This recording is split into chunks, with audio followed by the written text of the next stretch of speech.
BYU lost last night. I got to stop staying up for these late games. Oh, man. They didn't deserve to win that one. Okay, football, right?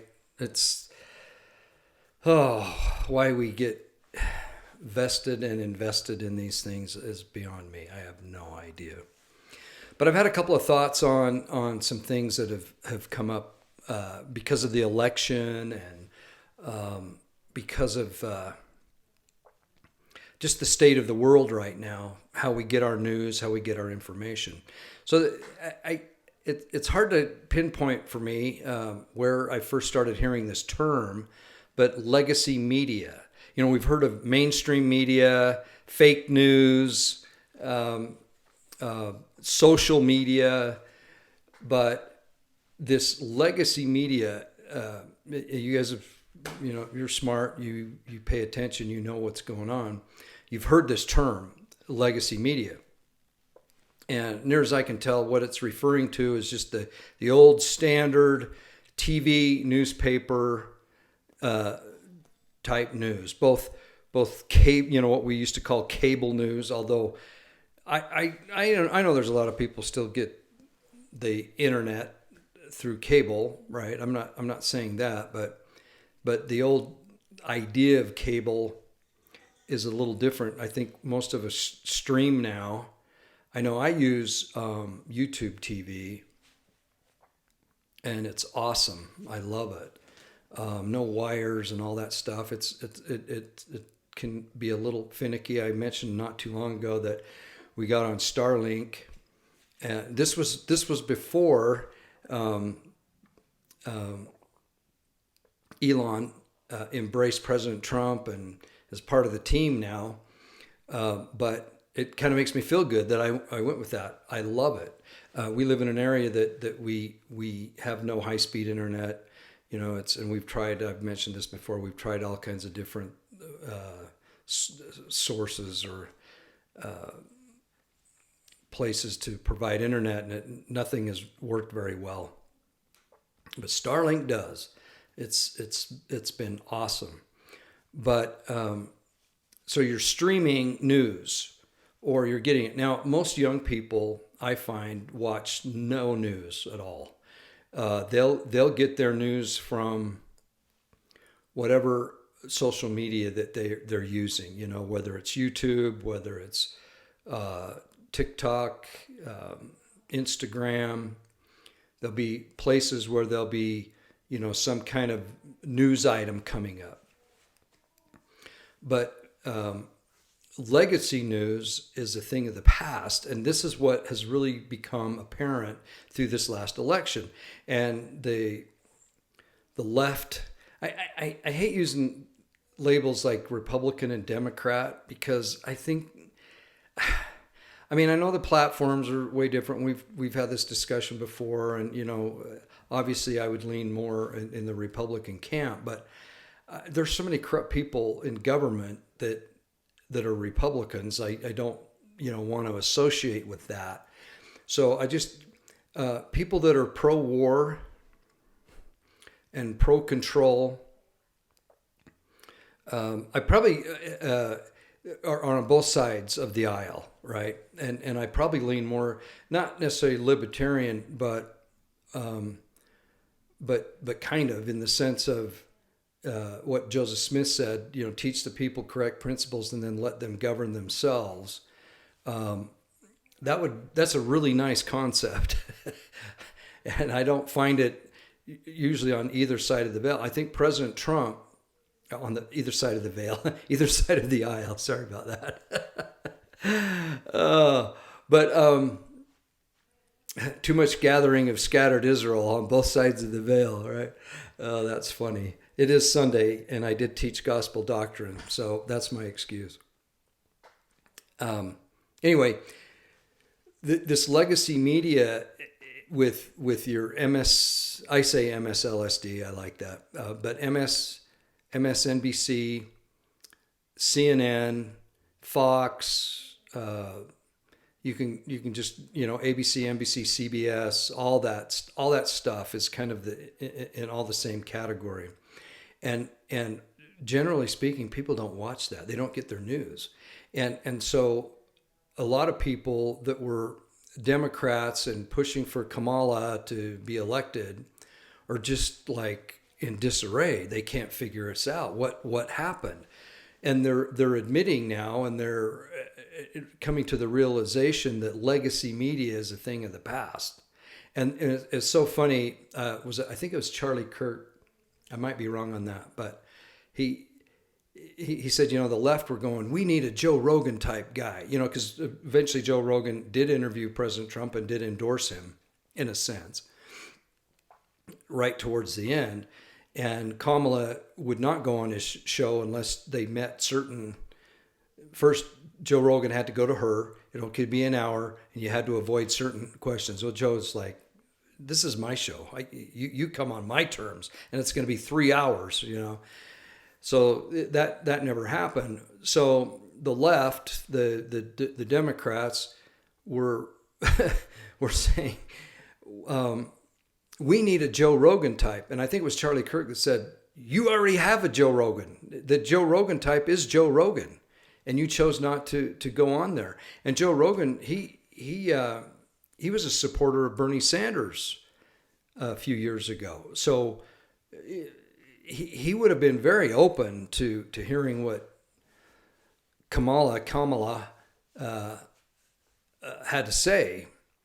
So the left still does not get it in the sense, now we need somebody that's Joe Rogan type that reaches millions and millions of people, but has our views. Well, that's not how this works.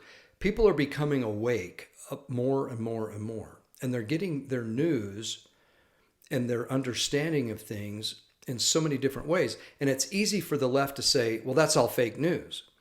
I think you might have heard what happened to Alex Jones, where all the attacks on him, and then the judge or the district attorneys, they said, well, you have to sell all your assets and to the highest bidder, and you're going to have your whole studio and everything taken away from you.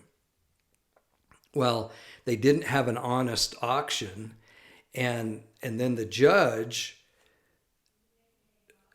seeing all this, he went, well, and then they supposedly sold his studio and his business, the name InfoWars, supposedly sold it to The Onion, which is like a satirical kind of paper media kind of thing, but very left leaning. Well, it was all bogus. And the judge found out and said, nah, this goes back to Alex Jones until we figure all this stuff out. And now it looks like you've done some very illegal things. So this is what's happening. So the legacy media that Operation Mockingbird, it's the CIA, it's controlled. They control the media, they control Hollywood, they control music to a big extent. And it's all the same messaging. You'll notice when there's an organized attack on the right, let's say the right-leaning people, all the mainstream media or legacy media will come out with the same talking points, same words even, all on the same day. That's not by chance. That's by design. So they're trying to force feed you. But what they don't realize, and maybe now they're starting to realize after how the election turned out, is how nobody listens to them. And so all their effects are falling short. And we all have smartphones. We all have devices. We all have computers. And we're getting our news in so many different ways. YouTube. We have people that we like to listen to that challenge us a little bit, make us think. We do our own research. And that's what I find most people do, is their own research. And when you do your own research, it opens up your mind to so many other things. And all of a sudden, then you hear this mainstream or legacy media telling you something, if you at all listen to it, or just by accident hear about it, you go, fake. That's not good. And I include Fox News in this because for the most part, they're right in there. There's a few hosts and a few things, that make us feel a little warm and fuzzy, but they are very quick to get rid of Tucker Carlson because he spoke out against the Ukraine war. And that's a big no-no still at Fox. Big no-no. You don't do that. That's making too much money for the neocons. And the other thing you don't speak up against is Big Pharma, because every other commercial on all of them is about some drug that's going to help you, but the side effects are suicidal thoughts, liver damage. I don't know. And death. Those are the side effects. Other than that, it's really good, to take this pill or take this injection.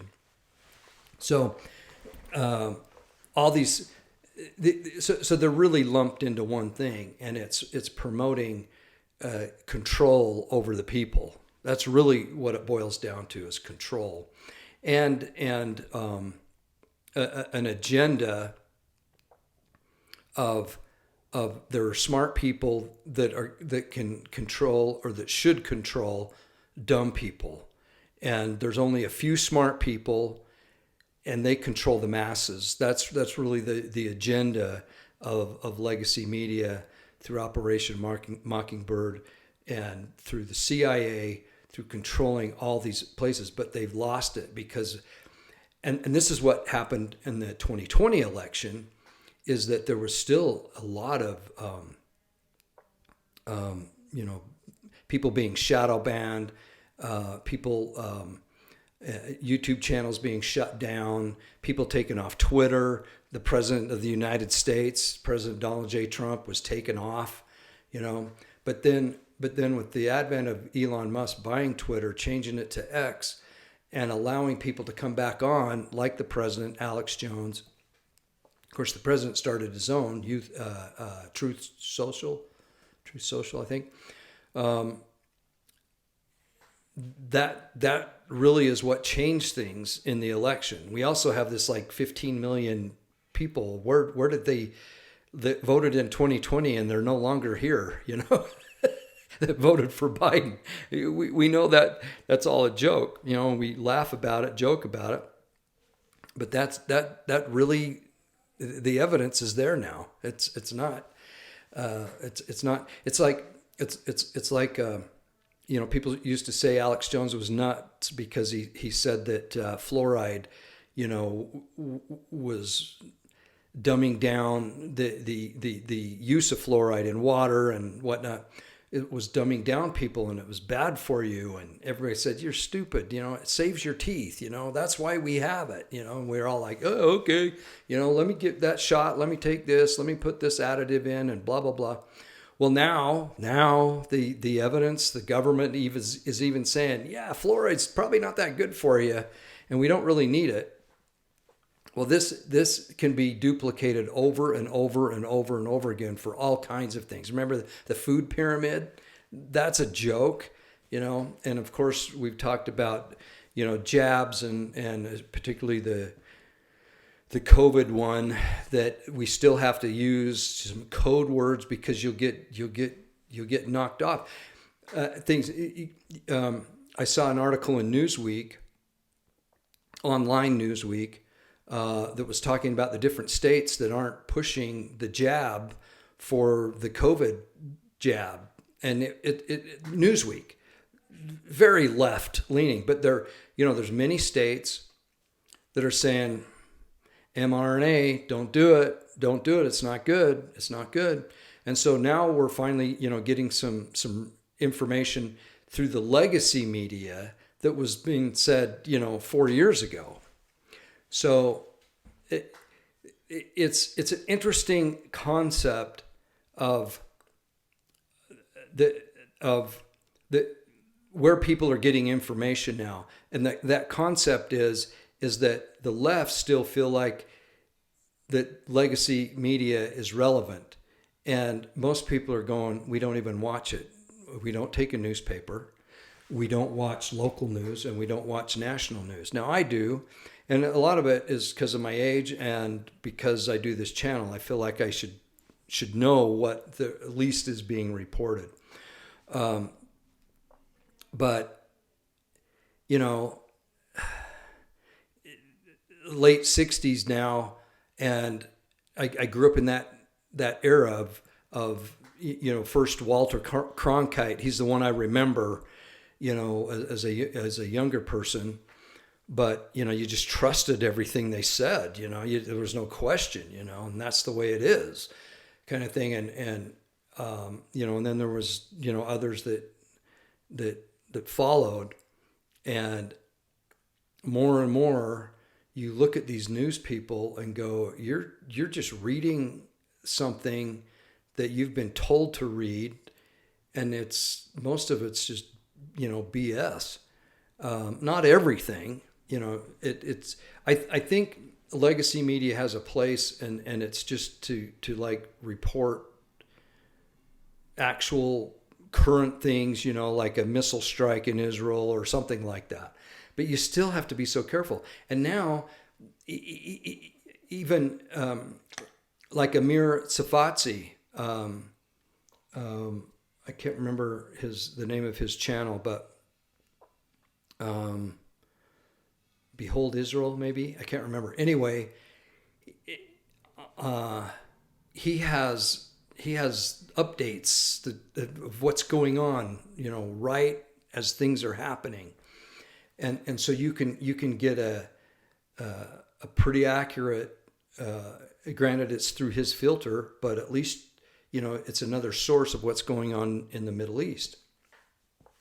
Telegram is where he just posts all the time on Telegram. That's another one. So we're getting these sources. So what made me start thinking about all this? And I'm not telling you anything you don't know. I'm just kind of building up to something that might be something to think about. And that is there a legacy media within the church? A legacy media in the Church of Jesus Christ of Latter-day Saints? And are people going, to other sources to get learning, understanding, inspiration, and so this channel, I always like to kind of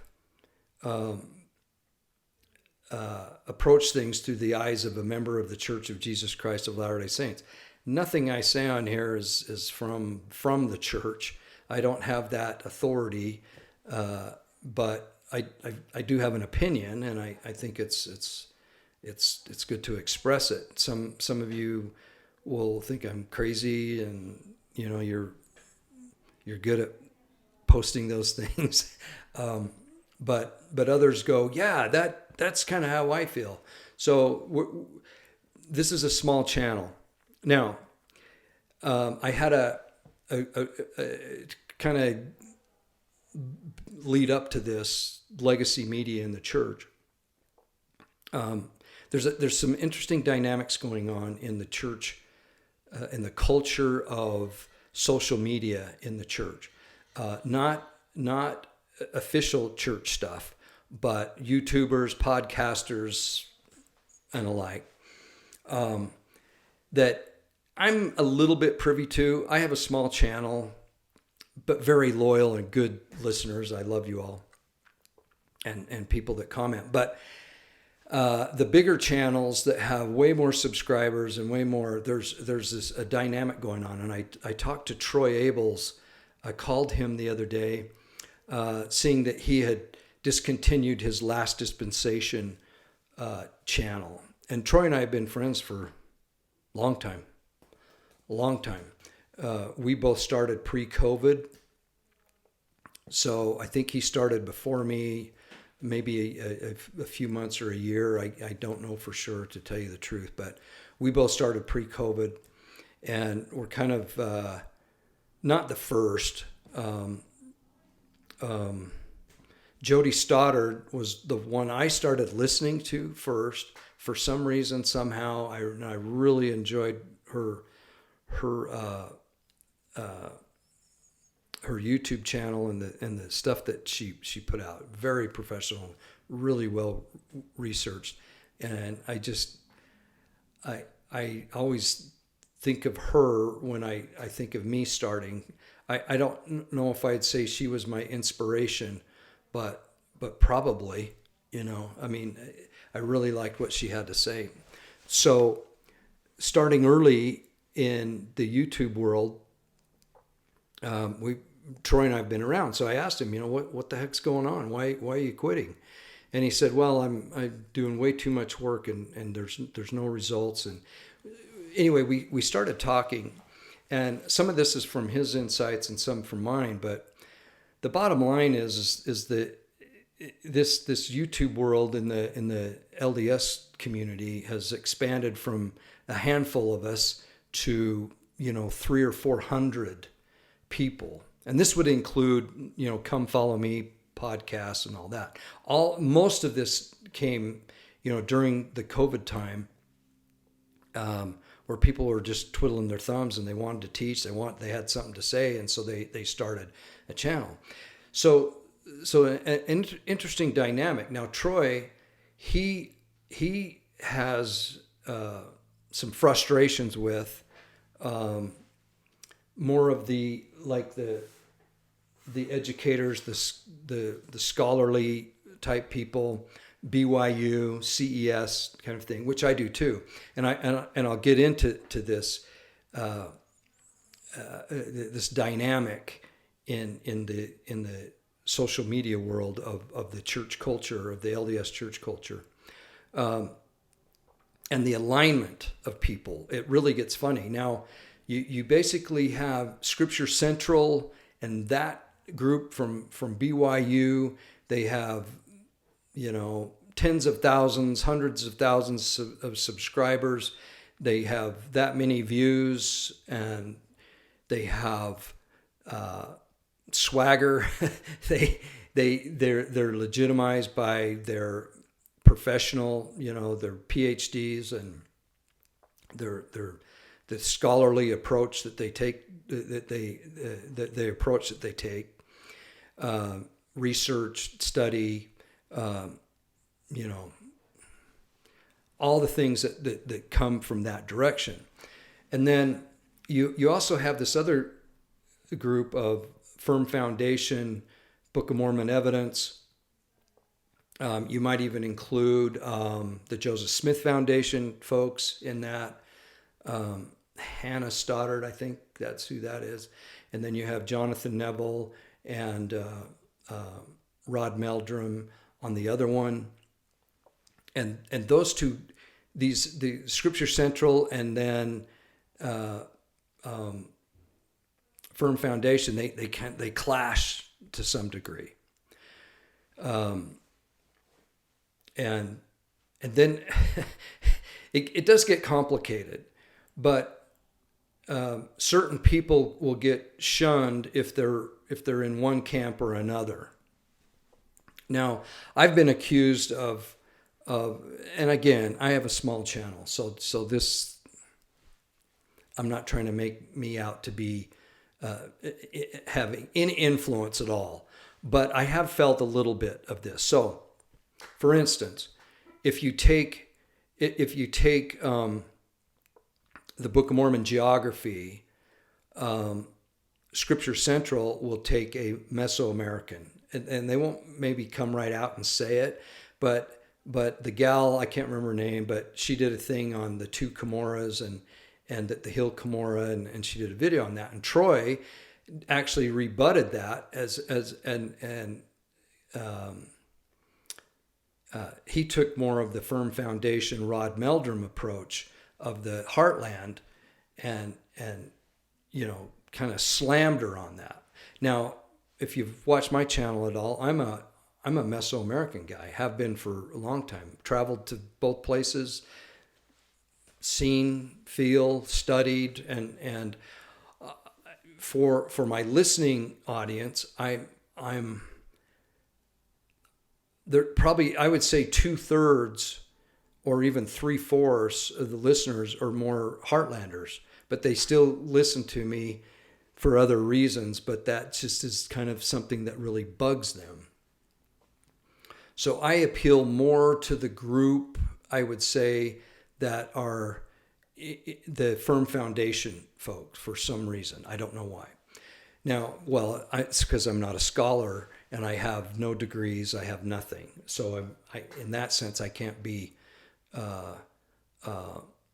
made legitimate by the Scripture Central guys. Okay. Now, here's an interesting thing, though, is I've talked about polygamy on here and plural marriage, and I just don't feel that Joseph Smith was involved in that. Well, that goes against Scripture Central and Firm Foundation, because the Firm Foundation folks, Meldrum and all that group, they believe how Scripture Central and the BYU sources feel like that Joseph Smith instigated it, he taught it, he lived it, he practiced it, he did everything. So I get caught a lot of times because it's not that I don't want to be in anybody's camp, but I just have an opinion that I've come up with over a period of time. And I'm not going to compromise my opinion just to get into somebody's camp to get some more subscribers, if that makes sense. And that's kind of where Troy was running into. And he felt he was getting attacked by the Scripture Central guys. By attacked, and you can see it. So when I brought up the polygamy thing and had an interview with Michelle Stone, who, here's another thing. Everybody assumes because you talk to her and you agree with her on one aspect of things, that all of a sudden you're in her camp. It's like, what? People are so funny. Just because there's an aspect and some research that she's done that I thought was awesome. You know, the Joseph Smith papers are revealing a lot of things, and she had done her homework on that. That doesn't mean I agree with every aspect of her life and everything she's taught and everything she's done. This is this Mormon culture of social media. Are these, not only are people aligning themselves that are doing YouTube channels and whatnot, but people are listening or putting you in certain categories. And I think this is what was frustrating Troy, let me back up. So when I did the thing on polygamy, I had over 900 comments on one video. Now that for me is like ridiculous. And a lot of them were like a group of maybe a half a dozen people that were just over and over and over again.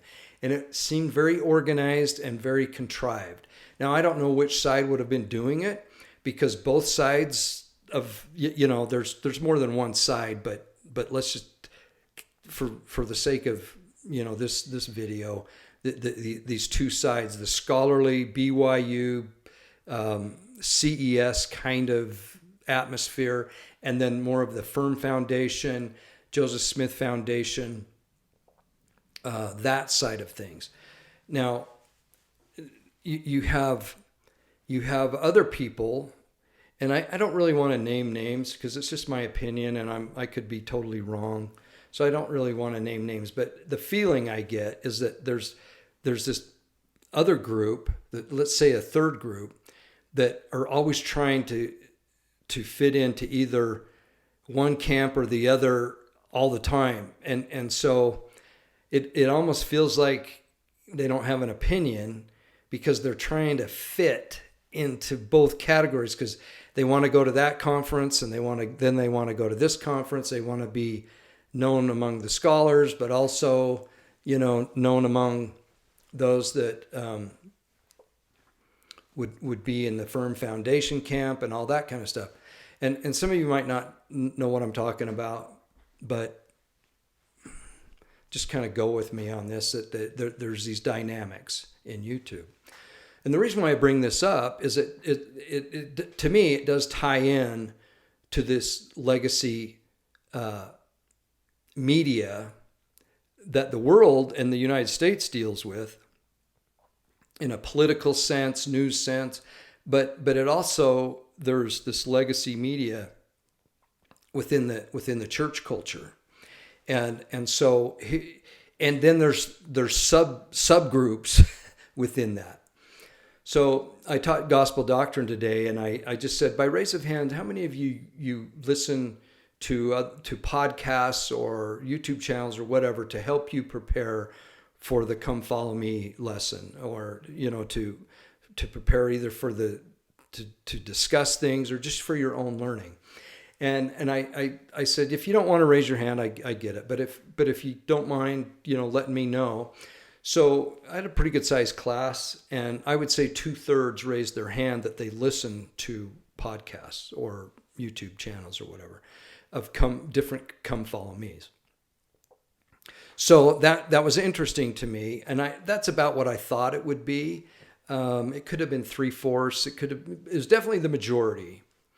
And I think it's probably a good representation, of people that take Come Follow Me studies seriously, and the lesson manual that comes from the church just isn't enough. And so the thought to me, and this will again sound a bit negative probably, but that most things that come from the church are official, sometimes to me appear to follow more of along the lines of legacy media. Very filtered, very choreographed, want to deliver a specific message, and that's what you go with. And then the podcasters, depending on which ones you listen to, they give you more of the Joe Rogan type stuff, right? So or say the Tucker Carlson, right? The Tucker Carlson would be another one. Or Russell Brand, I'm just mentioning some that I listen to. Oh gosh, there's others, but these are the ones that we're getting our news from now, a lot of us. And the legacy media, we just kind of check in once in a while, and but really we're listening to other people. Jordan Peterson, Mark Dice, you have yours. I'm just mentioning ones that I check into once in a while. But church-wise, you have, Don't Miss This, Unshaken, Taylor and Tyler, and see, now you can kind of see where things are aligning a little bit. Then you have the Pickerings. I don't know if they still do one. And I know Rod Meldrum used to do a Come Follow Me. I don't know if he still does, but then there's others, that do a Come Follow Me. There's a lady, her husband passed away. I can't think of it, but Sue listens to her, and she's awesome. I used to listen to a couple of them, but I don't know. I don't anymore, and I don't have an explanation as to why. I just study it and go from there. But as these alliances happen, many people are, they are concerned about their numbers, and they're making a living. And whether you think that's an honest thing or priestcraft or, however you believe in that, the reality is that many LDS podcasters, YouTubers, it's either supplementing their income or it's their livelihood. And so this becomes way more of an issue of how you align with which group is going to give you more cred, more likes, more followers, more subscribers, more thumbs up, more comments. The algorithms and all these play a role. So what Troy was finding is that the scholarly folks and people that were starting to align with that at one time would appear on his show, now won't. They just won't have anything to do with him. And he's frustrated. He got frustrated, and he gave me permission to talk about this, by the way. So he just said, you know what? I'm putting too much effort into this. It's not that I'm taking my my marbles and leaving the game. It's more from Troy's aspect, from what I'm understanding from him. It's more of this is too big for me to fight, and I'm going to go into something that I feel like I have a niche. So he's going to have a couple of other channels, and you can still go on and click on Last Dispensation and get the link to his other channels if you that he's going to cover more like day-to-day events and things that are going on, and not trying to compete with the Mormon culture stuff. I'm going to continue to do what I do. My motivation's different. My life experience is different. I come from probably the only unique thing I have is some church experience that some of the others might not have. Being a stake president for 9 years in Park City, and a mission president, and another calling bishop a couple times, but not too often do you get a podcaster or a YouTuber that's had that kind of experience that will put his opinion out. Most people are still worried about,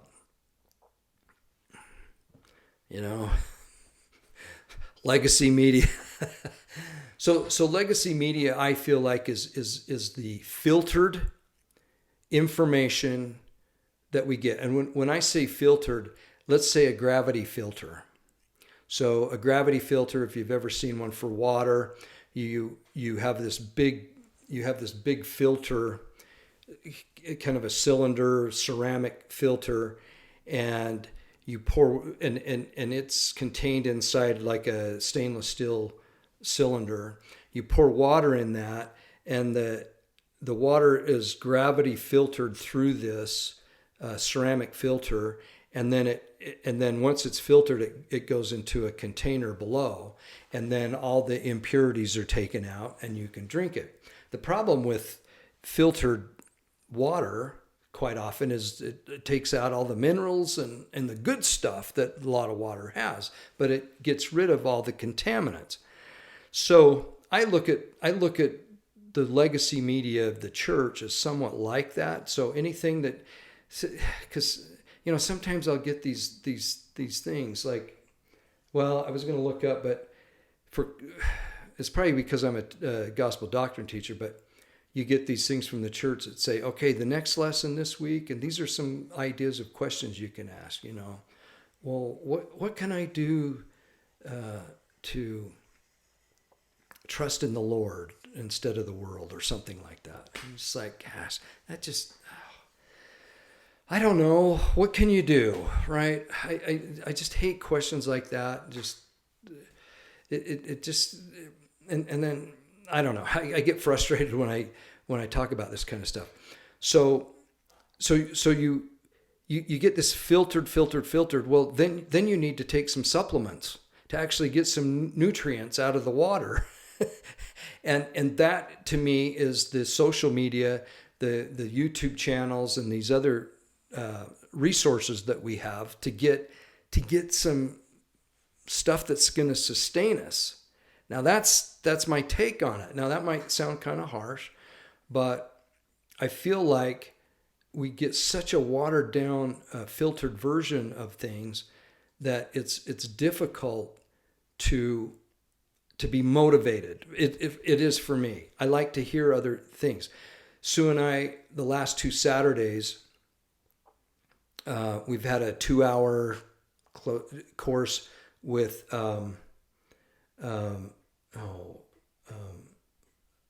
Barker, Margaret Barker. Now, some of you know about her.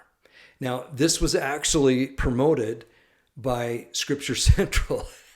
But with our trip to Great Britain and last fall, and all the things we were learning about Mary Magdalene, about Mother Mary, about the divine feminine, and the Deuteronomist, and all these things, my wife found this online class that was sponsored by Scripture Central. I think that's who it was,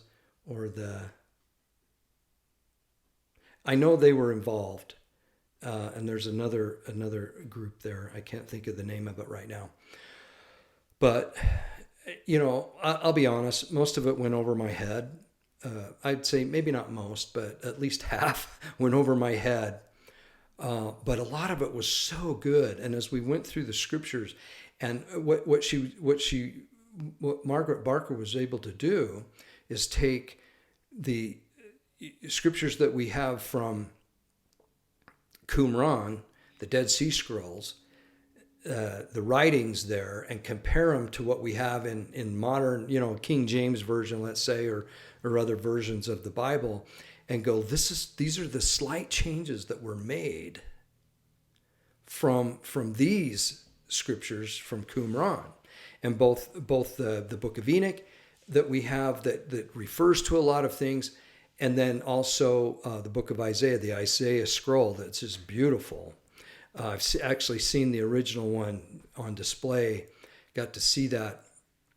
Fantastic. So as you see the slight changes that these rabbis, Deuteronomists, could make to eliminate certain things and to control the narrative of certain things, it was fascinating. It was awesome. It was enlightening.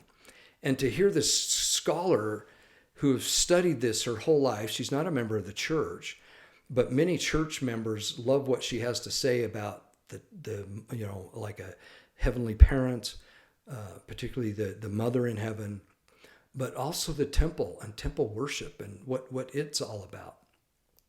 And so I don't like to be in any camp, so therefore I'm going to be a little offended. I'm going to offend both sides, but I'm so small it's not that big of a deal. I don't get invited to anything. One time I got invited to Firm Foundation until they found out, and I think I mentioned this, that I wasn't a Heartland guy, and then I got uninvited. That was a couple years ago. And I'm okay with all that because I don't really know what I'd have to say anyway. But the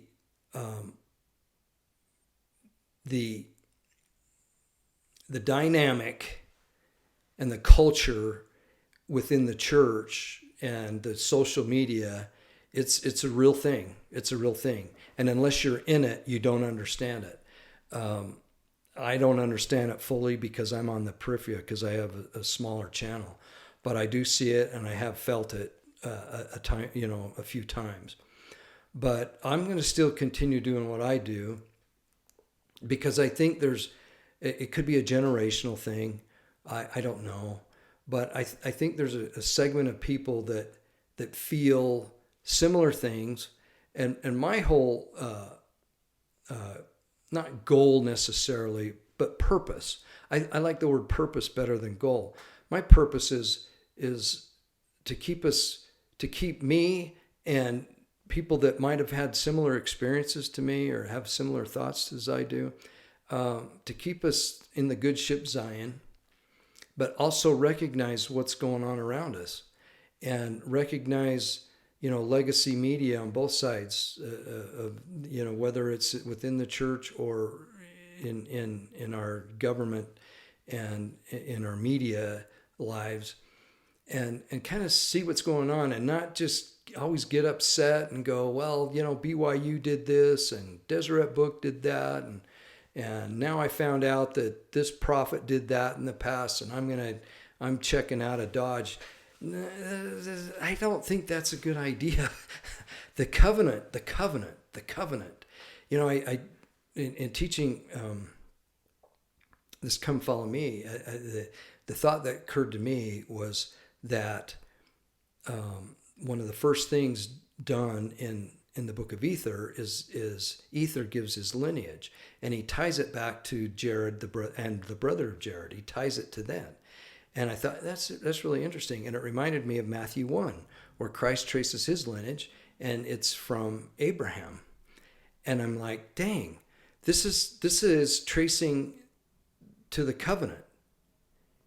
So Ether is tracing to the covenant, to the brother of Jared that Christ made with him, and Christ is tying himself to the covenant that he made with Abraham through the lineage.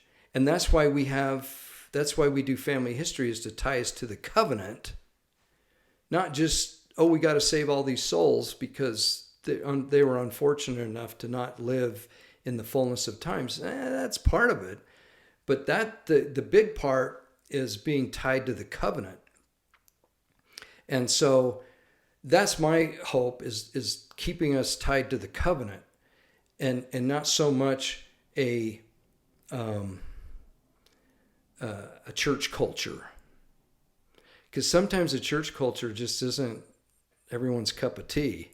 And so if you equate being active or being religious or being even righteous to being involved in the church culture, although that you could be, but that's not, I don't think that's what the Lord intended. He intended us to be tied to the covenant that he made with us and we made with him, and that Adam made, and that Enoch made, and that Noah made, and that Abraham made, and Moses, and then Peter, Christ himself coming, and then Peter being the leader of that covenant, and then Joseph Smith, the covenant. And I just don't think that it's healthy, spiritually and otherwise, to look at the fallibility of individuals and go, well, this isn't for me because these guys are fallible. On the other hand, we shouldn't put them on that pedestal to put them in that position. And so that's my purpose for this channel is to keep people on the covenant path. And I kind of don't even like that phrase, the covenant path, but it's out there. But enjoy the blessings of a relationship with Christ, because the covenant isn't just a promise. The covenant is Jesus. He is the covenant. He is it. And we learn that in the temple, and we learn it throughout our lives. We learn it with the brother of Jared. Christ is the covenant. And he came to fulfill what that covenant is. And so everything is about him. And if we focus on that, then we're like, okay, I have weaknesses, I have faults, I have things I need to improve on, and so do they. It's my responsibility. And I'll end with this. There was a video that the church put out with President Holland in the Dominican Republic, the DR, and he was quoting Joel, the prophecies of Joel, and he was telling the people, you need to be this people that's prophesied about. And I'm going to read that scripture. And he said this was given to the prophet Joseph a few times by the angel Moroni, this particular prophecy of Joel. And we know that President Hinckley also mentioned this, but here it is. This is Joel, and it's chapter 2, verse 28. And it shall come to pass afterward that I will pour out my spirit upon all flesh, and your sons and your daughters shall prophesy. Your old men shall dream dreams, and your young dream dreams. Your young men shall see visions. And also upon the servants and upon the handmaids in those days will I pour out my spirit. And these are those days. This isn't sending Moses to the mountain and Moses, you go up there, you deal with God, you deal with the great Jehovah, you take his his wrath. You have your hair turned white. You have that happen to you, and then you come and tell us. Those days are over. Those days are over. These are the days we're living in right now. And as that dynamic changes, then we're not just, the legacy media is basically being filtered through a person instead of getting it directly from God, the legacy media in the church. So in other words, we don't sit around and go, well, I'll wait and hear what the prophet has to say at conference, and then that's what I'll figure I'll be doing. That should just be a validation for what you already know, in my opinion. And so this idea of a legacy media in the church is letting somebody else figure it out for you, and then you have them tell you without you doing anything. And President Holland said to the people of the Dominican Republic, you need to be these people, dreaming dreams, having prophecies, and what was the other thing? Having the Spirit upon all flesh, dreaming dreams and having visions, and having the spirit of prophecy. So there you have it. I think it's a responsibility, but it's so enjoyable. And then you're part of the covenant instead of sending someone else to be that part of the covenant. You're part of it. So that's it. Hopefully I made some sense with that. The legacy media aspect of the church versus the more organic and the filtering. And then kind of the politics within the media of the church, or members of the church, I should say, not of the church, but within the church, with all the podcasters and everything, and how the alliances are going. So we're probably going to see more of a division, I think, in the LDS YouTube / podcast world, where people are going to start aligning themselves, more with either the scholarly BYU CES side of things, and then the other side, and you're gonna see more and more of a gulf, I think, and you're going to see people that will pick a side, and then you're going to see groups that are going to try to sit on the fence so they can still be part of this and part of that. Anyway, I just want you to have a blessed week. I want to talk more about Trump's picks for cabinet and other people. My friend Mark Gamble and I, remember we did a video on that, kind of trying to guess who would be, and there was a few on there, so that was good. But I'm thrilled just about the election. Everything else is it's just such a cool thing. But anyway, God bless. We'll talk to you soon. Have a blessed week.